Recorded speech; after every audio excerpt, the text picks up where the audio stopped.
ವಿರೋಧ ಪಕ್ಷಗಳ ಗದ್ದಲದ ನಡುವೆ ಅಪಾರ್ಟ್ಮೆಂಟ್ಗಳಲ್ಲಿನ ಫ್ಲ್ಯಾಟ್ಗಳ ಮಾಲೀಕತ್ವ ರಕ್ಷಿಸುವ ಉದ್ದೇಶದ ಕರ್ನಾಟಕ ಅಪಾರ್ಟ್ಮೆಂಟ್ ಮಾಲೀಕತ್ವ ಮತ್ತು ನಿರ್ವಹಣೆ ವಿಧೇಯಕ 2026 ವಿಧಾನಸಭೆಯಲ್ಲಿಂದು ಅಂಗೀಕರಿಸಲಾಯಿತು.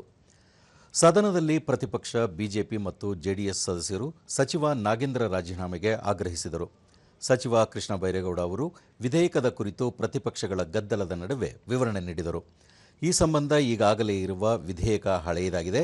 ಹೀಗಾಗಿ ಕೆಲವೊಂದು ಮಾರ್ಪಾಡು ಮಾಡಿ ಅಪಾರ್ಟ್ಮೆಂಟ್ ಮಾಲೀಕರ ಹಿತಾಸಕ್ತಿಗೆ ಅನುಗುಣವಾಗಿ ಹೊಸ ಅಂಶಗಳನ್ನು ಸೇರಿಸಲಾಗಿದೆ. ರೇರಾ ಕಾನೂನು ಎಲ್ಲದಕ್ಕೂ ಅನ್ವಯವಾಗದಿರುವ ಹಿನ್ನೆಲೆಯಲ್ಲಿ ಈ ಕಾನೂನಿಗೆ ತಿದ್ದುಪಡಿ ಮಾಡಿ ಜಾರಿ ಮಾಡಲಾಗುತ್ತಿದೆ ಎಂದರು.